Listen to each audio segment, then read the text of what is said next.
Friends, Mahanadi என்ற எபிசோடில் என்ன நடக்கலாம் அப்படிங்கிறத பற்றி பார்க்கலாம். இன்றைக்கான எபிசோட் இன்ட்ரெஸ்டிங்கான சுவாரஸ்யமான எபிசோட் அப்படின்னே சொல்லலாம். விஜய் காவேரி வீட்டில் காவேரியோட பர்த்டேவை நல்லபடியாக கொண்டாடினதுக்கப்புறம் பார்த்தோம்னா அம்மா அவங்க வீட்டுக்கு போகணும் அப்படிங்கிற மாதிரிலாம் சொல்லிக்கிட்டு இருந்தாங்க. இப்போ அவங்க வீட்டில் வந்தவங்களாம் வந்து கிளம்பி போயிட்டாங்க. இப்போ விஜய் வந்து அவங்க வீட்டில் அம்மு போகட்டும், அவங்க வீட்டில் இருக்கட்டும் அப்படிங்கிற மாதிரி சொல்லியிருந்தாங்க. இப்போ காவேரி கிட்ட அங்கே ஸ்கூலில் காவேரி அதாவது அம்முக்கிட்ட மட்டும் ரொம்ப இதாக நடந்துக்கக்கூடாது, எல்லா ஸ்டூடெண்ட் மாதிரி தான் நடந்துக்கணும்னு சொன்னதுனால அம்முவை அங்கே விட்டுட்டு அப்படியே பார்த்தோம்னா காவேரி வீட்டுக்கு கூட்டிகிட்டு போகாமல் வந்துட்டாங்க அப்படிங்கிறது நமக்கு தெரியும். இப்போ வீட்டுக்கு வந்ததுக்கப்புறம் விஜய் கிட்ட இது சம்மந்தமாக தாத்தா, ராதா, அதே நேரத்தில் அன்பரசு இவங்கெல்லாம் விசாரிக்கிறாங்க. நல்லபடியாக பர்த்டே கொண்டாடணும், யாரெல்லாம் வந்திருந்தாங்கும் போது இது மாதிரி அவங்க அக்கா தங்கச்சிலாம் வந்திருந்தாங்க அப்படிங்கிற விஷயத்தெல்லாம் சொல்கிறாங்க.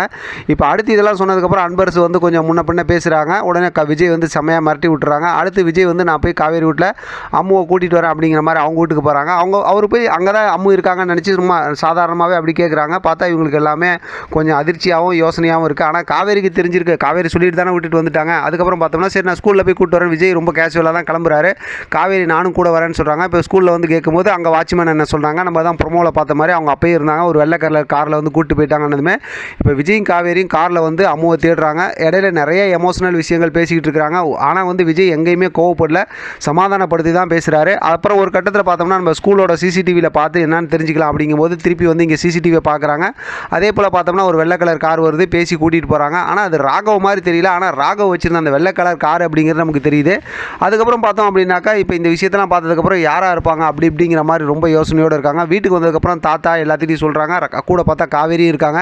பார்த்தோன்னா இது யாராக இருக்கும் அப்படிங்கும்போது பசுபதியால் தான் அந்த பிரச்சனை அப்படிங்கிற மாதிரி ஸ்டார்ட் பண்ணுறாங்க. அதுக்கு வந்து விஜய் என்ன சொல்கிறாருன்னா, பசுபதி எங்கே இருக்கானே தெரில, அவங்க பையன் ராகவ் ஜெயிலில் இருக்கான், அப்படி இருக்கும்போது இது யார் செஞ்சிருப்பா, வேறு யாரோ தான் அப்படிங்கிற மாதிரி இதெல்லாம் பேசிகிட்டு இருக்காங்க. ஆனால் காவேரிக்கு பழசெல்லாம் மறந்து போனதுனால யாரை பற்றி பேசுகிறாங்க என்ன எதுங்கிறது ஒன்றும் புரியல. இந்த மாதிரி எல்லாம் பேசிக்கிட்டு இருக்கும்போது இப்போ தான் பார்த்தோம்னா விஜய்கிட்ட அன்பரசு ஒரு விஷயத்த சொல்கிறாங்க.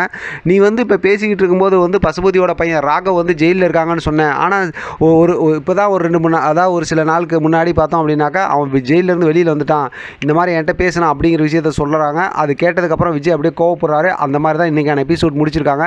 அடுத்த வாரத்துக்கான எபிசோட் அல்லது ப்ரொமோவில் பார்த்தோம்னா கண்டிப்பாக விஜய் இது சம்மந்தமாக அன்பரசை பிடிச்சி செம்மையாக லெஃப்ட் அண்ட் ரைட் வாங்கி விடுவாங்க. அந்த விஷயத்தை நீங்கள் அப்போயே என்கிட்ட சொல்ல வேண்டியதானே அப்படின்னு.